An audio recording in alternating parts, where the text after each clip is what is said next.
naman from the shop and galing din sa trabaho. Pagod na naman. But anyway, medyo maaga ako nakauwi din ngayon again. And nag-grocery ako, guys. Duman ako sa shop. Hindi maganda yung panahon this past few days. Nung Webes ata, tsaka Friday, merong storm dito. As in, alam niyo yung sobrang lakas ng hangin. Parang signal number 2 na ata ng bagyo sa Pinas or signal number 1. As in, pagbuka mo ng door, talagang bubukas talaga siya. Mahirapan mo nang i-close. So, ayan. Sa bahay lang tayo. And, yeah. And, super icy sa labas. Kasi yung storm is may halong snow. Tsaka, ulan. And, super lakas ng hangin. Mag-mini haul tayo ng mga pinamili natin today. Namili ako ng so, madami. I think madami ata. So, duman ako ng shop ngayon kasi konti lang yung pinabili ko sa nanay ko. Kailangan ko. And nung duman ako ngayon sa shop is ang dami ko nakita, guys. But, anyway. And, dapat magluluto ako ng ngayon. Ang tawag doon? Yung parang binagoongan na baboy. Kasi may pork ako dyan. Kaso, akala ko kasi mag-aalaga ako ng mga bata ngayong gabi. Kasi ang alam ko alis sila. Pero dahil may sakit yung isang bata is mag-stay yung tatay. Hindi ako mag-aalaga ng bata. Bibili pa naman sana ako ng coconut cream para sa gata. Pero hindi ako bumili kasi akala ko hindi ako makapagluto. Ayan. Anyway. Ito yung mga pinamili ko. Meron ba yung salami? Kasi ubos yung salami ko. And ito, susubukan ko to. Kasi yung madalas na ginagamit ko is yung isa, yung brown cheese. So, try ko to. And bumili din ako ng avocado, dalawa. Para sa tinapay. And mandarin. Naka-sale siya. 30 na lang. Binawasan ko na siya kasi habang nasa daan ako kumakain na kasi I was so hungry na. Pero parang kaya siguro naka-sale na siya kasi parang masisira na siya. And, bilang ako ng tinapay. Papulit ko ang tinapay. Kaso hindi pa siya slice. And,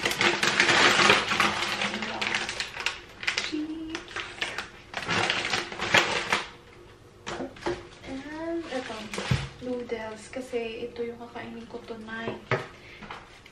And ito ano pa ba? Ito parang siya biscuit. And bumili din ako nito grapes. Nakasale din siya. Alam ko 30 din ito. Ito pala yung nakasale. Pero yung yung mandarin hindi siya nakasale. Hindi nakasale pero parang paano na siya. Hindi na, iba din yung lasa niya. Yung parang matagal na siya. And, peanut butter. Dapat chocolate sando yung bibilin ko, pero i-try ko to. And, yung plastic bag na napakamahal. Isang mahal na siya. Ano na siya? Ano ba yun? $4.75. Diba? Nagdala na ako ng eco bag, pero hindi kasi nagkasya yung mga pinamili ko. So, bumili ako ng extra. And magkano yung pinamili natin? Pinamili natin ay umaabot ng tumataginting na 407. Akala ko 507. Parang ata, itong mga 2,000 pesos. So, yun lang. But, yeah. Mag-aayos na ako dahil nagugutom na ako. As usual, wala pa akong breakfast. Ay, kumain pala ako ng bread ngayong umaga. Wala akong lunch. So, nagugutom ako. Ito na lang. Ini kong snack. And mag-pizza na lang ako for dinner. Sayang. Di sana nakapag binagoongan ako tonight. Buti na lang yung weather ngayon is maganda. Unlike ng mga nakaraan, as in talaga, oh my God.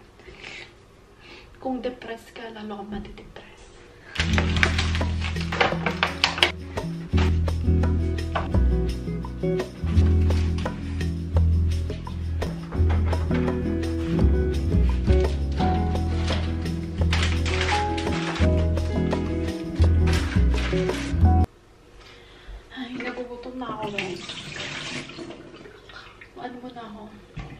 kakain ako ng noodles. Tsaka magpiprito ako ng...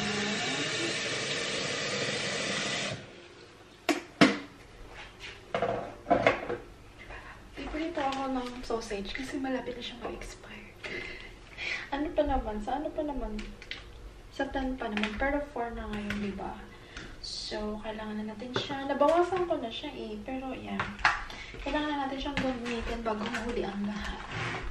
Tapos, magpiprito ako ng itlog.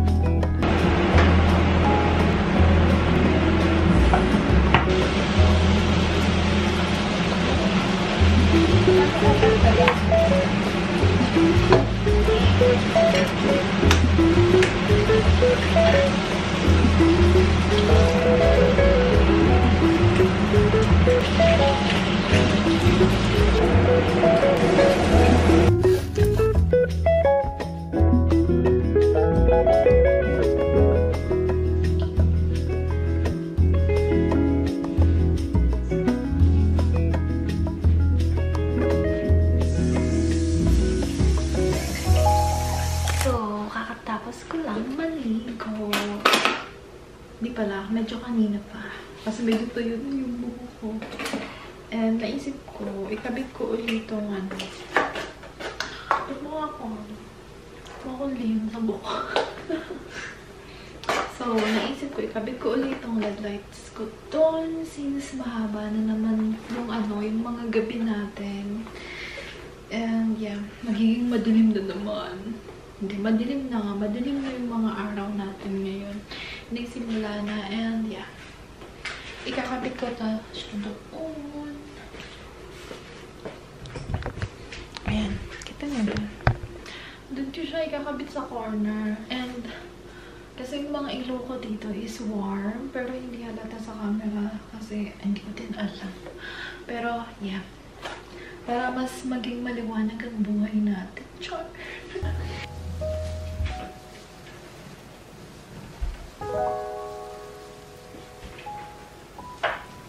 Ayan! Nakuha ko na. Pero parang sobrang liwanag naman. Oy, ang OA. Mag-OA yung liwanag. Yung ano lang din. Oh, diba? Ganda. Maganda. Ganda lang scene. Oh. Gusto mo yung ganyan lang? Perfect. May ilaw na ako. Kasi dito sa part na to is medyo matilim siya lagi. Yung ilaw kasi dito andito. Tapos warm pa siya. So, ayan. May ilaw na ako. Tapos dito sa ano.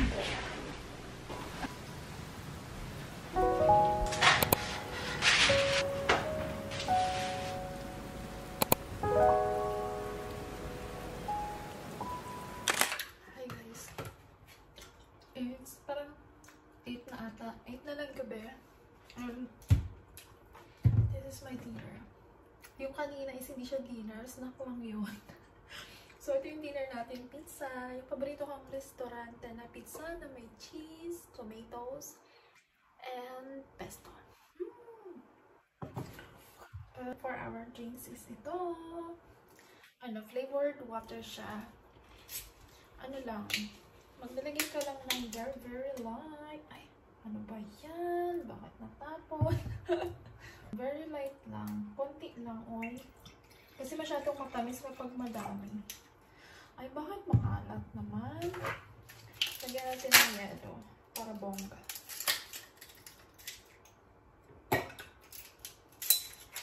Yelo. And water.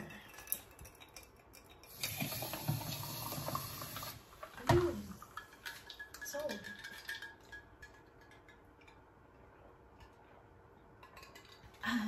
guys, bon appetit!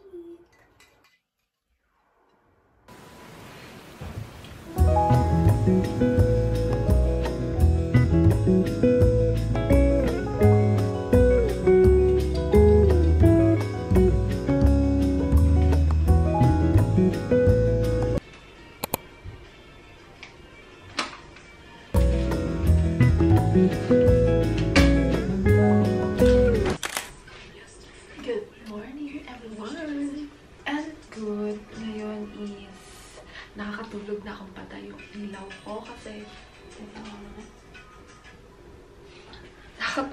pinapatay yung ilaw ko sa gabi kasi before is hindi ko kaya matulog. As in, laging kailangan naka-on yung lights. Pero ngayon, almost a week nang naka-off yung lights ko. Unlike kasi doon sa dating bahay, sa cellar kasi ako nakatira, and kapag in-off ko yung lights is talagang super blackout. Though may window naman, pero yung blinds is nakasara pa din, so madilim pa din. And yung, nakwento ko na to dati sa mga dati kong vlog na kasi nung mga, siguro mga first 2 weeks ko doon is binabangungot ako. So, I decided na i-on na lang yung lights kapag natutulog na ako. But now, since dahil hindi na tayo nakatira sa cellar, goods. And kapag in-off ko na yung lights ko is may liwanag pa naman from the window kasi yung mga street lights. Goods. Haha! And, sip-sip to na ko. Ano ba yan, oy?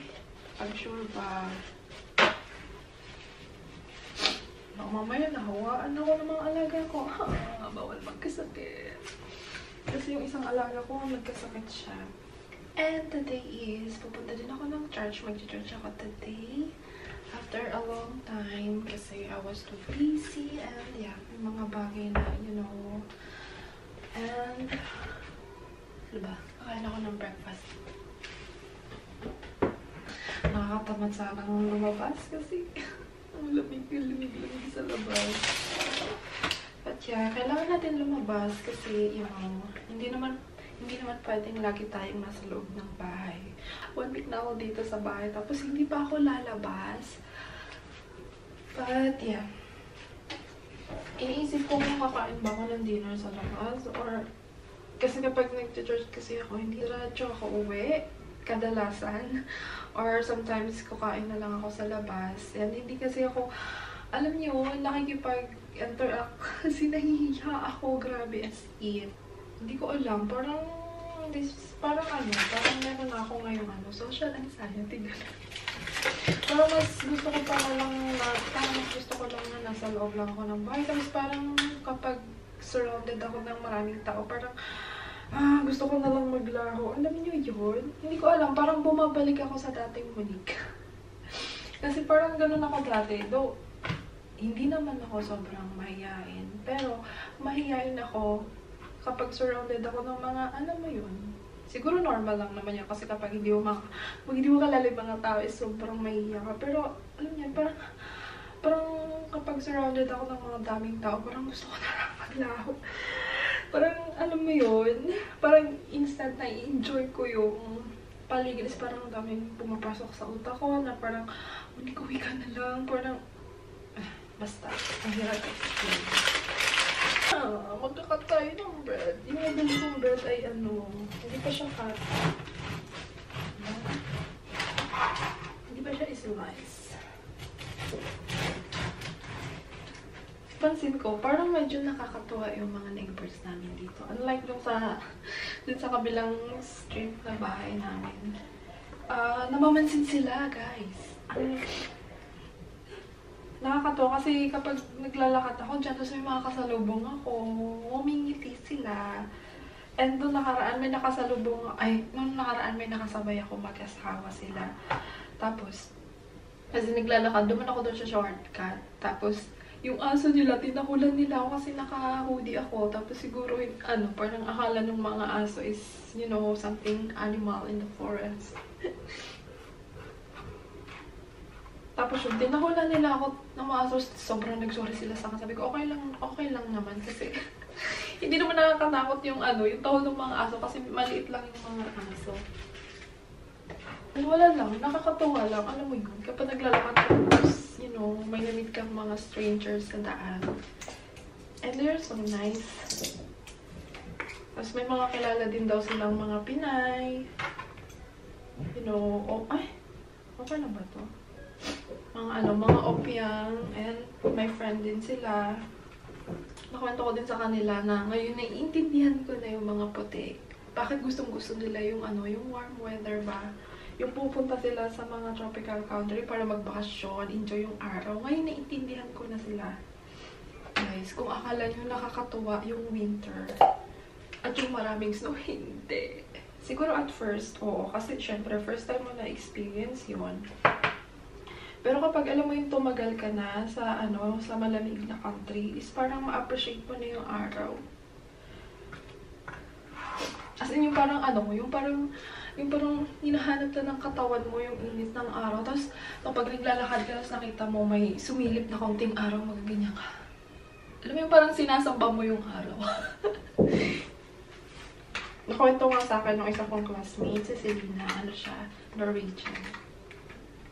Sabi niya, meron daw alam mo yun, yung parang merong turista from Asia ata. Tapos, nagulat sila, yung mga foreigner daw, yung mga puti.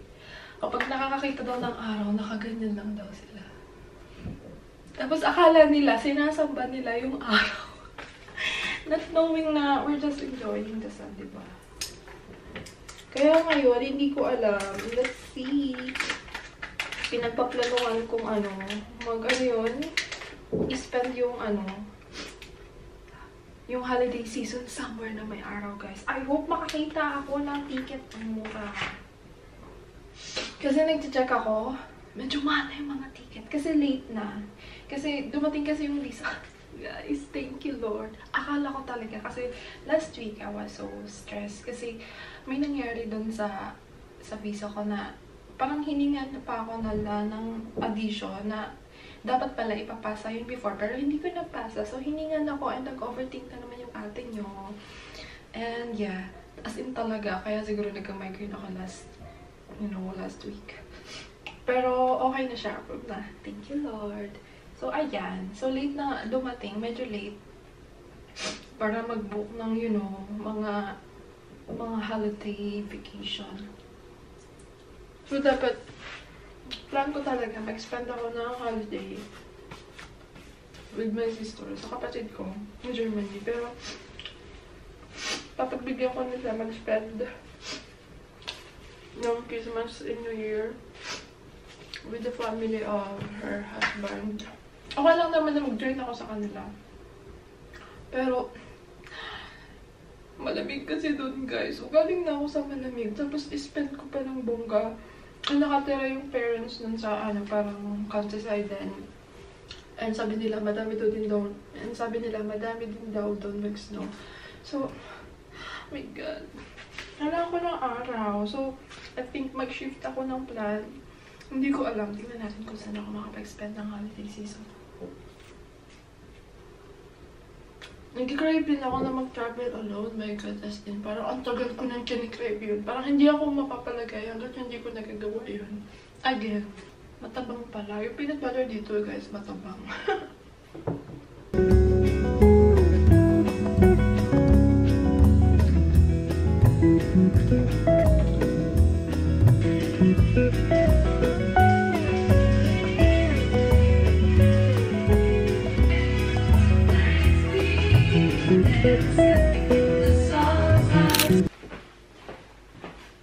Hi! So, ayan. Tapos na ako mag-ayos. And, ito ang ating dress. Kita ba? Ang hirap mag-OOTD kapag winter. Oh my God! But, yeah. Ito ang gagamitin kong coat. Kasi super foggy sa labas. Para to cover our hair. Oh my God. Pero, lamig. Tinatamad ako lumabas. But, yeah, we have to do this. Ito na lang. Ating suot na jacket.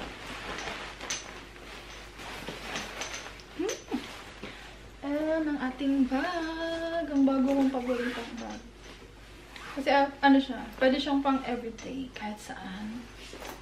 Regalo to sa akin ni Genevieve tsaka ni Nico nung birthday ko. And I really love this. Parang sa Mango ata. Mango yung brand niya. And super matibay.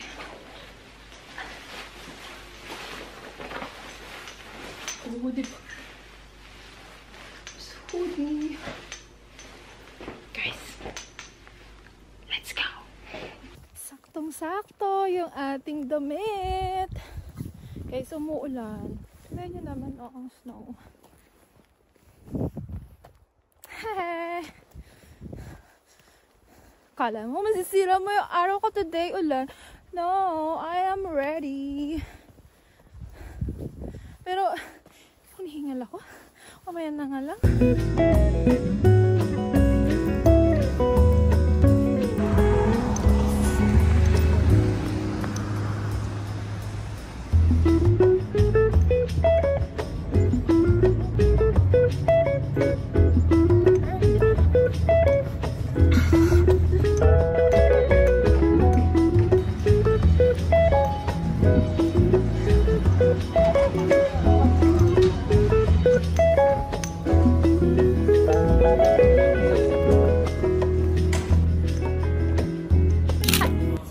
Tapos lang ng church. And guys, nagugutom ako. Kakain na lang ako sa labas. And after ng church, alam yun, meron silang yung parang magmi-meet yung mga yung mga people. Pero lumabas ako agad kasi nahiya kasi ako. But anyway, kakain ako ng dinner. Magra-ramen ako dahil tama-tama malamig yung panahon. It's time para mag-ramen. So, yun na lang yung gagawin ko.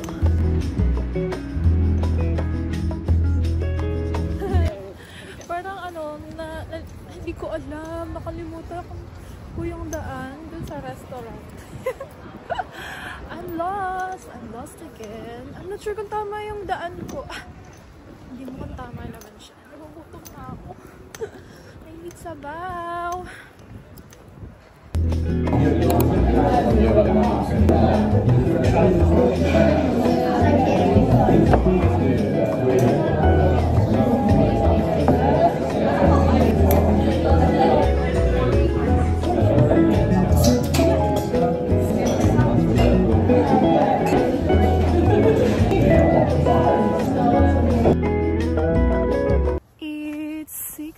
I think 6:30 na ng gabi, guys, and tada! Still foggy, super foggy. And yeah, I think that's all for our weekend vlog. Hanggang dito na lang. Please like, share, and subscribe kung gusto niyo lang naman. Bye!